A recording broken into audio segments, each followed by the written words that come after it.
She said, "I don't think this is working." I said nothing, not because I had nothing to say, because I knew anything I said would be a negotiation, and I don't bargain with exits. She looked for a reaction, a flicker of pain, a question, a plea. I gave her none, not because I'm heartless, because I've trained for this. The silence between us was louder than her voice. She said, "It's not you. I just feel lost." I nodded, not to agree, to acknowledge the sentence for what it was, a soft landing for a sharp goodbye. She waited. I didn't, because I knew what she really meant. I don't want this anymore, but I want to leave feeling like a good person. So I let her. No resistance, no guilt trip, no performance. I sat still, not out of shock, out of structure. Seneca said, "He who suffers before it is necessary, suffers more than is necessary." I've rehearsed this breakup long before it happened, not with her name, with the idea of her. Because Stoics don't prepare for specific outcomes. They train for any outcome. She started crying. I didn't offer a tissue.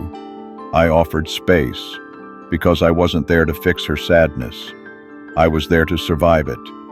And I did. Every second of it. She stood up, looked at the door, then back at me, almost like she was waiting for something final. Closure, permission, resistance. I said, "You're free to go." She frowned. "That's it? Was there something else?" She shook her head. Not because she had no more thoughts, because she realized I wouldn't validate them. That's what breaks people, not the pain, the lack of a reaction to it. She walked out, didn't slam the door, didn't say goodbye. That's how most breakups happen. Not loud, not messy, just done. The quiet ones always hurt more, because you don't get a villain, you get a mirror. I stayed in my seat, same chair, same breath, no shaking, no rage, just a familiar stillness I've spent years building. I looked around, the cup of tea we didn't finish, the book she never returned, the scarf she always forgot but claimed she loved, all reminders, none of them threats. I didn't touch them.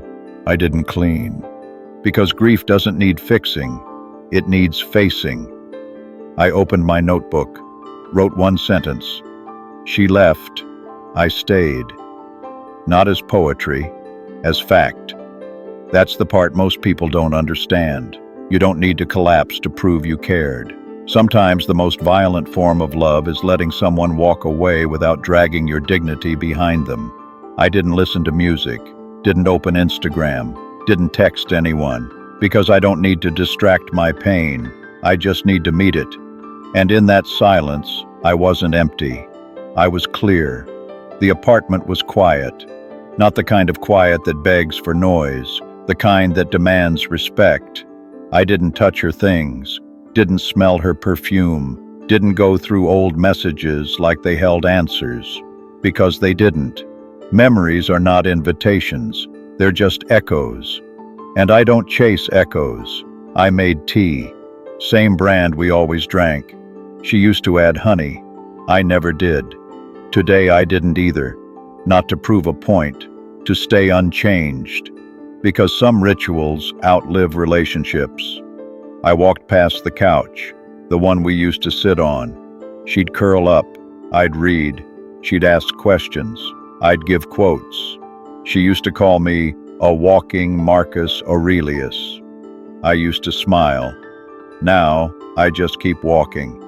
Not because it hurts, because it's done. My phone buzzed.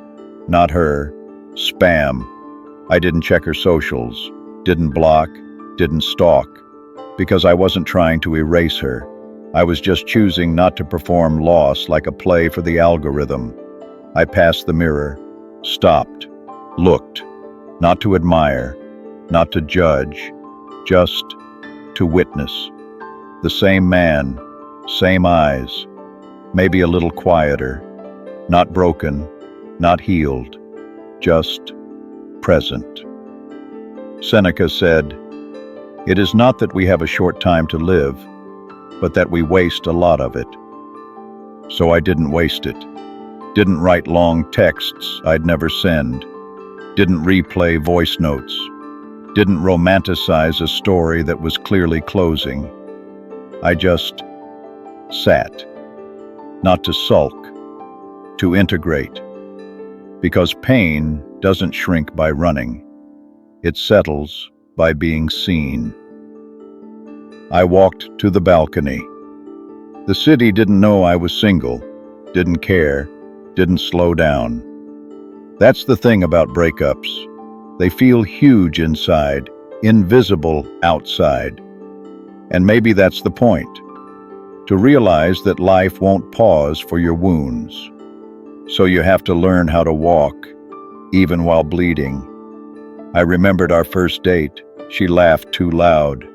I liked that. I wore a shirt I hated. She complimented it. Funny how we perform before we connect. And by the time we stop performing, it's too late. But I didn't dwell, because memory is a place to visit, not a home to live in. I took one deep breath and let the memory pass through me, like smoke. No holding, no choking, no meaning-making, just breath and being. If you're still watching, and your chest just got a little heavier, good. That means you're not avoiding it. This isn't heartbreak. This is clarity on the other side of illusion. The next morning, I didn't wake up broken. I woke up empty. Not a sad empty, just space, where she used to be. I made my bed, not for discipline, for control. Because when the world shifts, you find peace in small consistencies. No unread texts, no missed calls, no long paragraph that said, "I'm sorry, I panicked." Good, because I didn't need closure. I needed momentum. I opened meditations, not as therapy, as maintenance. Marcus wrote, "Loss is nothing else but change." I underlined it, not because I forgot, because I needed to remember louder. I didn't call friends, didn't tweet quotes, didn't post about growth. Growth doesn't need an audience. I made coffee, bitter, strong, alone, not to feel better, to feel clean. I thought of texting her, one last message, something calm, something noble. But that's how weakness hides, under the disguise of closure. So I put my phone down and picked up myself.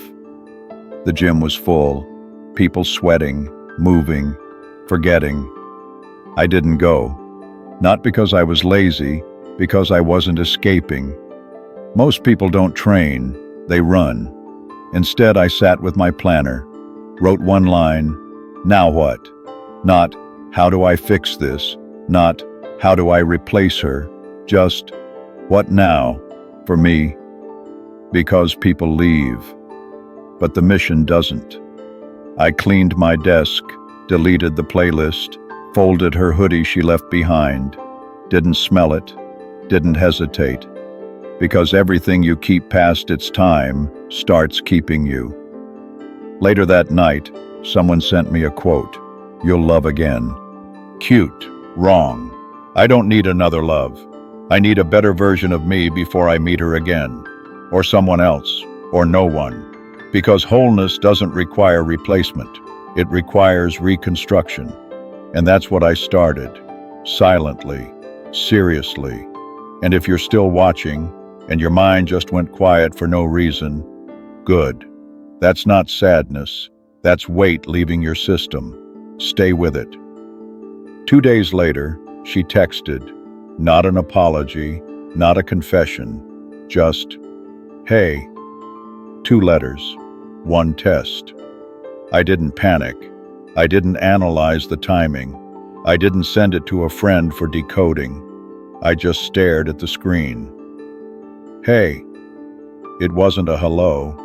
It was a hook, thrown into still water to see if there's movement underneath.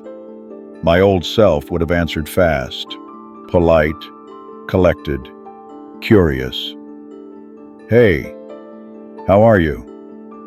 But that's not clarity. That's need dressed as manners.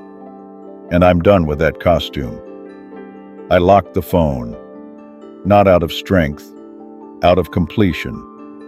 Because when something ends and you survive it, you don't re-enter the burning building just to check if the fire still works. I made tea again, same cup, same chair. The phone buzzed once more. Just wanted to check in. Hope you're good. Kind, clean, safe, but still noise. I didn't reply. Not to hurt her, to honor me. Because peace isn't just staying calm, it's knowing what not to reopen. She sent a third one, this time with weight. It's weird not talking to you. I smiled, because that sentence didn't carry pain, it carried confusion. The kind people feel when silence doesn't mean suffering. They expect rage, they expect proof of pain, but what they get is just quiet. I stood up, looked out the window. Same city, same speed, same me. But something fundamental had changed. I wasn't available to versions of me that no longer exist. I left the messages on red. No dots, no replies, no drama. Because the final act of self-respect is non-engagement. And if she ever asks why I didn't respond, I'll say, because you left, and so did the version of me that needed to stay connected.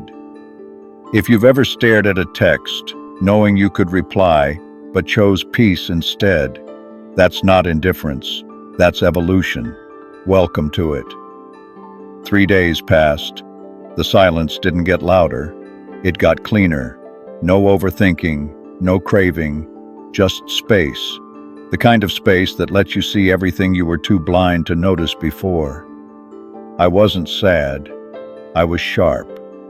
Every moment with her started to replay, not like a romance, but like a case study. How much I adjusted, how often I softened truths, how many times I traded honesty for peace. Not because I was weak, because I didn't want to lose her. Irony? I did anyway. I remembered how she said, "You're so calm, it's scary." At the time, I thought it was a compliment. Now I know it was a warning. She wasn't looking for stillness. She was looking for sparks, drama, reaction, proof of passion. But I don't burn loud. I burn inward. Marcus said, "When someone does you wrong, you must understand them, not punish them." So I did. She wasn't toxic. She was unready. And I wasn't too much. I was too different. That day, I cleaned the apartment. Not because it was dirty, because I was done sharing space with energy that wasn't aligned with mine. I deleted her number, not with anger, with finality. I wasn't keeping doors open anymore just to prove I could close them later. I walked to my bookshelf, pulled out the old journal, flipped through it, pages full of questions I used to ask about us. Is she pulling away? Am I too cold? What am I doing wrong? Funny how absence answers everything. You weren't too cold. You were just with someone who couldn't handle your climate. I sat down, wrote one line. She didn't break me, she revealed me. That's the truth nobody tells you. Sometimes the person who leaves isn't your loss, they're your mirror. And if you pay attention, you don't grieve them. You grow from them. And if you're still here, and your chest feels tight, that's not heartbreak. That's your old self detaching. Let it go. A week later, no texts, no updates, No, I miss you. Good. Because peace isn't what happens when they come back. It's what remains when they don't. I didn't count the days, didn't replay the memories, didn't wonder who she's with now. Not because I'm over it, because I'm through it. There's a difference. Getting over something is escape. Getting through it is evolution. I sat in my chair, same spot, different posture, not slouched, not stiff, just centered. She's no longer a thought. She's an event. Filed. Closed. I looked around. No photos, no souvenirs, no residue.